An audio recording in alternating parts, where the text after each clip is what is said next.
Jenner diode, इसको हम discuss करेंगे आज के इस वीडियो में। Hello all of you, my name is Kirti Agarwal, welcome to magnet brains.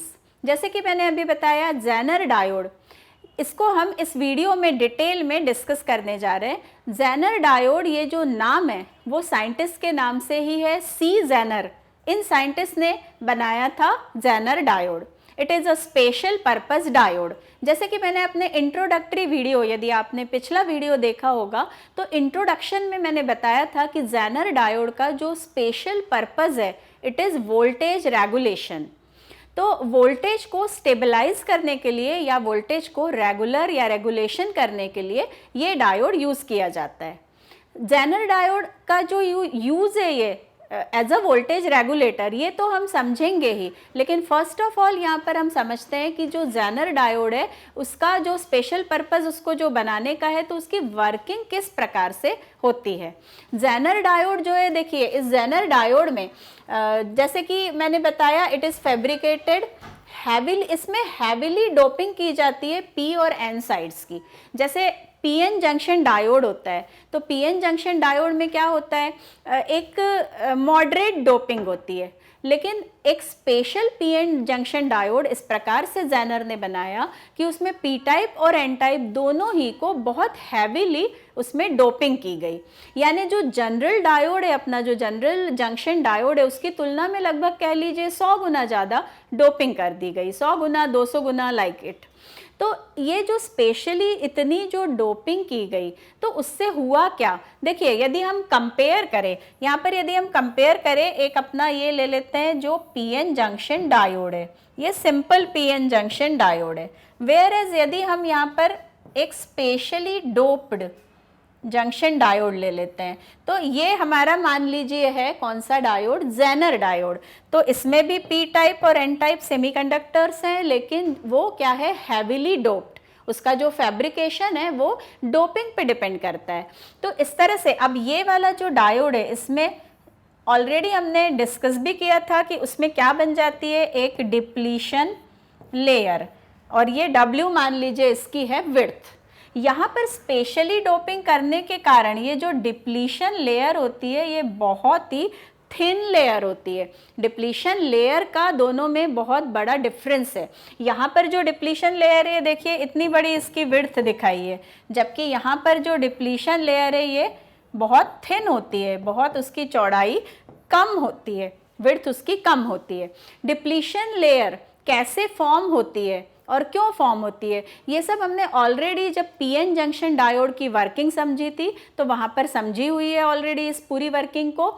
और इसकी आप अगर पिछले वीडियोस देखते हैं कि हमारे इन वीडियोस में सारी लिंक्स मौजूद है, अगर पिछले वीडियोस को देखते हैं तो आपको बहुत अच्छी तरह से समझ में आ जाएगा कि डिप्लीशन लेयर क्या होती है और उसकी विड्थ किस प्रकार से चेंज होती है।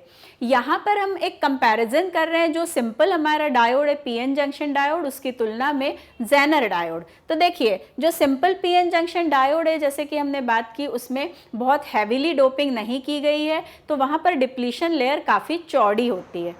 वेयर एज ये जो जेनर डायोड है, उसमें डिप्लीशन लेयर बहुत ही थिन हो जाती है, बहुत ही पतली होती है जो डिप्लीशन लेयर, क्योंकि हाईली डोपिंग की गई है। अब थिन डिप्लीशन लेयर लगभग उसका क्या ऑर्डर होता है, तो देखो due to this depletion region formed is very thin, तो उसका जो ऑर्डर है वो यहाँ पर मैंने मेंशन किया है, इट इज ऑलमोस्ट 10⁻⁻⁶ मीटर। अब इतना जो कम ऑर्डर है डिप्लीशन लेयर का, यानी जो उसकी विड्थ है वो बहुत कम है, तो देखिए आपने इलेक्ट्रोस्टैटिक्स में ऑलरेडी समझ रखा है what is the relation between electric field and potential difference. तो as we all know, electric field is a gradient of potential. तो इस तरह से अगर देखा जाए तो इलेक्ट्रिक फील्ड होता है V/D।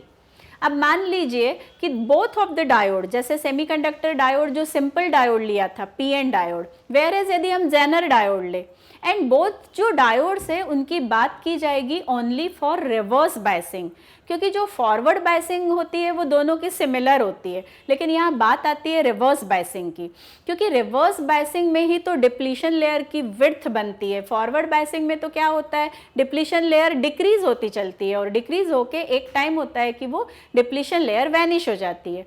तो फॉरवर्ड बायसिंग की बात यहाँ पर हम नहीं करेंगे, because forward biasing for general PN junction diode as well as for Zener diode, जो कैरेक्टरिस्टिक्स होते हैं VI characteristics, they are same for both the diodes. लेकिन यदि हम रिवर्स बायसिंग की बात कर रहे हैं तो देखिए रिवर्स बायसिंग के केस में अब यदि हम इलेक्ट्रिक फील्ड को देखें और दोनों ही केसेस में यदि मान लीजिए सेम पोटेंशियल लगा दिया, सेम पोटेंशियल यानी सेम बायसिंग वोल्टेज लगा दिया in both of the diodes, general diode ले लिया एक और एक बार zener diode which is heavily doped. अब इन दोनों डायोड्स पे यदि हमने V सेम लगा दिया, लेकिन जैसे कि अभी हमने बात की कि ये जो डिप्लीशन लेयर है, यहाँ पर जो ये डिप्लीशन लेयर है, ये जनरल डायोड के केस में तो इसका विड्थ काफ़ी ज़्यादा है in the case of reverse biasing. देखिए ये P साइड है, ये N साइड है मान लीजिए, और इसको जो बायसिंग दी जाती है रिवर्स बायसिंग वो इस प्रकार से होती है। अब इसमें देखा जाए तो ये जो विड्थ है डिप्लीशन लेयर की ये काफ़ी चौड़ी है। इसी में यदि स्पेशली डोप डायोड होता, that means which is Zener diode जो हैवीली डोपिंग की होती, तो इस डिप्लीशन लेयर की विड्थ क्या हो गई होती, तो ये मान लीजिए इतनी हो गई होती, थिन हो गया होता ये डिप्लीशन लेयर का width. Now this is the width for special diode. तो अगर इस तरह से बात की जाए तो दोनों में यदि रिवर्स जो बायसिंग दी गई है तो उस बायसिंग में V तो सेम है, लेकिन यदि हम D की तुलना करें तो जेनर डायोड के केस में ये जो D है ये बहुत ही थिन है, बहुत ही छोटा डिस्टेंस है, या width of the depletion layer बहुत ही स्मॉल है। जैसे कि यहाँ पे मैंने आपको बताया कि क्या रेंज की या क्या ऑर्डर की विड्थ इसमें पॉसिबल हो जाती है, तो दैट इज 10⁻⁻⁶ मीटर। तो चलिए अब हम इसको डिटेल में अगेन देखें कि जो इलेक्ट्रिक फील्ड की हम बात कर रहे थे V/D, V मान लीजिए यदि in both of the cases कितना दे दिया, फॉर एग्जांपल 5 वोल्ट। अब जेनर डायोड के केस में यदि हम इतनी विड्थ रख दे 10⁻⁻⁶, तो after solving this electric field will come out to be 5 × 10⁻⁶ volt पर मीटर। और ये जो इलेक्ट्रिक फील्ड है इसका काफ़ी हाई वैल्यू है। ये जैसे कि अभी डिस्कस किया, this 10⁻⁻⁶ is very very thin, very very smaller value, तो ये इलेक्ट्रिक फील्ड जो है वो बहुत हाई है। तो स्पेशली ये रीज़न है जेनर डायोड में कि उसकी जो डिप्लीशन लेयर है उसके अक्रॉस जो इलेक्ट्रिक फील्ड डेवलप हो गया, तो वो कितना ऑर्डर का हो गया, तो वो बहुत हाई ऑर्डर का इलेक्ट्रिक फील्ड डेवलप हो गया। इसको कभी कभी आयोनिक फील्ड भी बोलते हैं। और ये फील्ड क्या करता है, तो ये फील्ड P साइड से, देखिए हायर जो ये इलेक्ट्रिक फील्ड है तो वो क्या करेगा, P साइड के जो होस्ट एटम्स हैं उन होस्ट एटम में से इतना स्ट्रॉन्ग इलेक्ट्रिक फील्ड है कि इलेक्ट्रॉन्स को पुल करेगा। जो P साइड होता है डायोड में, तो P साइड के एटम्स में से इलेक्ट्रॉन्स को वो पुल करेगा ये इलेक्ट्रिक फील्ड, और किस तरफ ले जाएगा, किस तरफ एक्सेलरेट कर देगा, टुवर्ड्स द N साइड। यानी कि इलेक्ट्रॉन्स फ्रॉम P साइड, देखिए holes are majority charge carriers in the P side, लेकिन मेजॉरिटी चार्ज कैरियर्स की बात यहाँ पर नहीं हो रही है, बिकॉज जैसे कि मैंने आपको पहले भी बताया कि ये जो जेनर डायोड है it is always used in reverse biasing. तो रिवर्स बायसिंग के केस में क्या होगा, minority charge carriers are responsible for the reverse current. अब P साइड में माइनॉरिटी चार्ज कैरियर्स क्या हैं, इलेक्ट्रॉन्स, जबकि N साइड में माइनॉरिटी चार्ज कैरियर्स है होल्स। अब ये जो स्ट्रॉन्ग इलेक्ट्रिक फील्ड जिसको हम आयोनिक फील्ड भी कह सकते हैं, ये फील्ड का रोल क्या है, तो ये फील्ड P साइड के होस्ट एटम्स में से इलेक्ट्रॉन्स को पुल करता है और उनको कहाँ भेज देता है, towards the N side, accelerate कर देता है। और इस तरह से देखा जाए तो करंट जो है वो ट्रिमेंडस अमाउंट में बढ़ने लगती है जब हम कितना वोल्टेज लगा देते हैं, तो वो वोल्टेज होता है break down voltage. At the break down voltage, यानी कि उस ब्रेक डाउन वोल्टेज पे काफ़ी हाई वोल्टेज है ये, तो ये ब्रेकडाउन वोल्टेज पे और ये डी कम होने के कारण एक स्ट्रॉन्ग इलेक्ट्रिक फील्ड सेटअप हो गया, और ये स्ट्रॉन्ग इलेक्ट्रिक फील्ड इलेक्ट्रॉन्स को पुल कर रहा है। And this is the reason कि ब्रेकडाउन जब होता है, व्हेन ब्रेकडाउन टेक्स प्लेस, तो करंट शार्पली इंक्रीज होने लग जाती है। ग्राफिकली यदि देखा जाए तो देखिए यहाँ पर ये जो फॉरवर्ड करंट है, ये तो दोनों ही डायोड्स के लिए सेम पैटर्न है। ये जो फॉरवर्ड बायस का कैरेक्टरिस्टिक कर्व है, नॉर्मल डायोड हो जाए, नॉर्मल पीएन जंक्शन डायोड, या जेनर डायोड हो जाए। फॉरवर्ड बायसिंग की बात तो हम नहीं कर रहे हैं, हम किसकी बात कर रहे हैं? रिवर्स बायसिंग की। अब in the case of reverse biasing, जो नॉर्मल डायोड है, जिसकी इस तरह से अगर रिवर्स बायसिंग का नॉर्मल डायोड है, वेयर एज ये जेनर डायोड है, देखिए सिंबल अलग अलग करके इनको डिफरेंशिएट किया जा सकता है। तो इस नॉर्मल डायोड में जब रिवर्स बायसिंग दी जाएगी, और जबकि यहाँ पर भी जब रिवर्स बायसिंग दी जाएगी, तो इन दोनों ही में हमने जब कैरेक्टरिस्टिक कर्व स्टडी किए थे अबाउट दिस नॉर्मल डायोड, तब भी आपको याद होगा कि कुछ इसी तरह का ग्राफ था। जैसे जैसे ये वोल्टेज, रिवर्स बायस का वोल्टेज बढ़ने लगता है, करंट वेरी स्लोली बढ़ती है, लेकिन ब्रेक डाउन वोल्टेज पे ये जो करंट है ये शार्पली बढ़ने लग जाती है। दोनों केसेस में हैपनिंग तो यही हो रही है, लेकिन उसकी जो प्रोसेस है, उसका जो रीज़न है ये करंट बढ़ने का, इसमें एक बहुत ग्रेट डिफरेंस है। क्या डिफरेंस है? जैसे कि अभी हमने डिस्कस किया, ये जो जनरल पीएन डायोड है उसमें जो डिप्लीशन लेयर है, तो वो डिप्लीशन लेयर की विड्थ ज़्यादा है। अब डिप्लीशन लेयर की विड्थ ज़्यादा है और यदि पोटेंशियल बढ़ा दिया, ये जो वोल्टेज है ये बढ़ाते चले, तो वोल्टेज बढ़ने से जो चार्ज कैरियर्स है उनकी काइनेटिक एनर्जी बढ़ने लगती है और उनमें कोलिजन्स होते हैं, और कोलिजन्स होने से क्या होगा? और काइनेटिक एनर्जी बढ़ेगी and more electrons get free due to this increase in kinetic energy. ये हम बात कर रहे हैं जनरल डायोड की। काइनेटिक एनर्जी बढ़ती गई, कोलिजन्स होते गए, कोलिजन्स होने से और इलेक्ट्रॉन्स जो बाउंड थे वो भी, या कह सकते हैं आप वैलेंस बैंड में थे, वो कहाँ आने लग गए? कंडक्शन बैंड में, क्योंकि वो एनर्जी गैप ओवरकम करने लग गए। क्यों? क्योंकि कोलिजन्स हो रहे हैं, कोलिजन्स होने से काइनेटिक एनर्जी बढ़ रही, हीट एनर्जी भी बढ़ रही है, और हीट एनर्जी बढ़ने से इलेक्ट्रॉन को सफिशेंट उतनी एनर्जी मिल रही है कि वो जंप कर जाए वैलेंस बैंड से कहाँ? कंडक्शन बैंड में।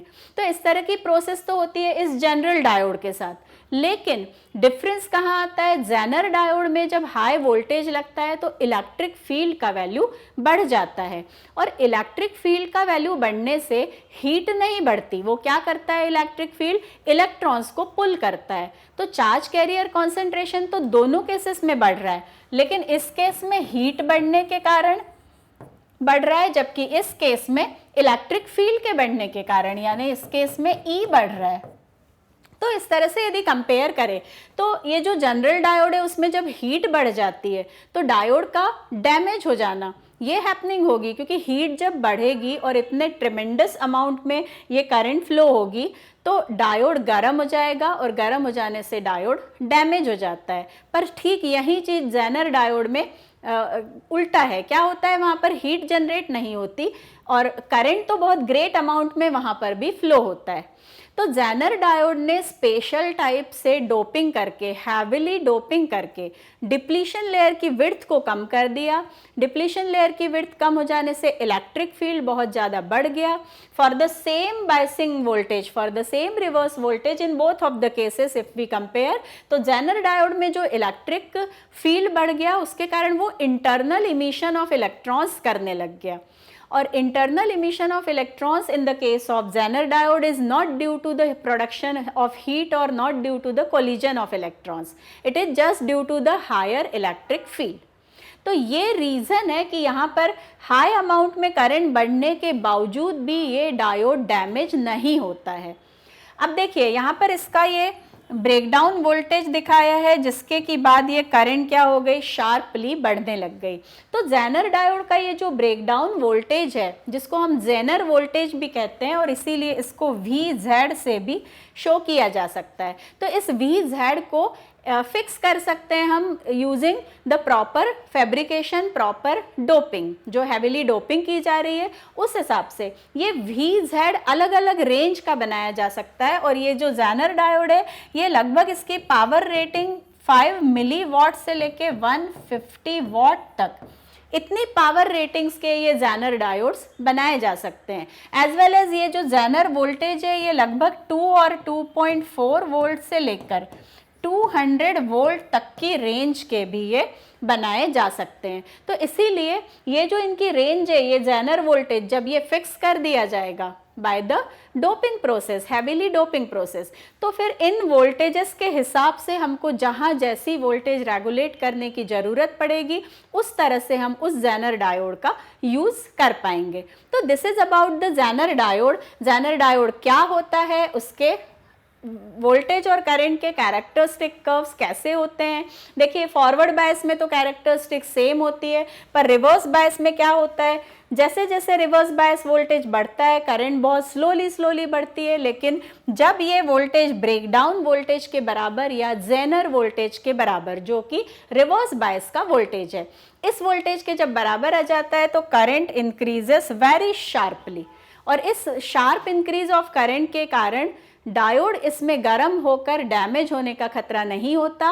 और यही रीज़न है कि इस वोल्टेज के बाद अगर थोड़ा भी वोल्टेज वेरिएशन हो रहा है तो भी ये वोल्टेज पे ये करंट डिपेंड नहीं कर रही है, ये करंट जो है ये इंडिपेंडेंट है इस वोल्टेज के। एंड दैट्स वाई हम ये ब्रेकडाउन वोल्टेज को सेट करके इस प्रॉपर्टी का यूज़ कर सकते हैं as a voltage regulation purpose. तो इस तरह से आई होप कि आपको ज़ेनर डायोड क्या होता है, उसमें ज़ेनर ब्रेकडाउन जो होता है वो किस कारण होता है, रिवर्स बायस में ब्रेकडाउन होने से भी ये डायोड डैमेज क्यों नहीं होता है, what is the difference between the simple PN diode as well as Zener diode, ये सभी जो पॉइंट्स है वो अच्छी तरह से समझ में आ गए होंगे। This is the symbol for Zener diode. ये सिंबल इस तरह से आपको Z बना देना है। और ये ज़ेनर डायोड का जो फैब्रिकेशन है वो हैविली डोपिंग के साथ किया जाता है। फॉरवर्ड बायस की कैरेक्टरिस्टिक्स उसकी सेम है जैसा कि जनरल डायोड होता है। तो आई होप कि ये सारे पॉइंट्स आपको क्लियर हो गए होंगे। यदि आपको कोई भी कन्फ्यूजन है अबाउट दिस तो आप अपने कमेंट सेक्शन में, हमारे जो वीडियो के कमेंट सेक्शन से, उसमें अपने डाउट्स को मेंशन कर सकते हैं। तो मैं उन डाउट्स को पढ़ने के बाद आपको ज़रूर रिप्लाई करूँगी। तो stay connected. Our official website is magnetbrains.com। इस वेबसाइट पे आपको क्लास 4 to क्लास 12 सभी क्लासेस के वीडियोज़ बहुत ऑर्गेनाइज्ड मैनर में मिलेंगे and they all are free of cost. So stay connected. All the best. Thank you.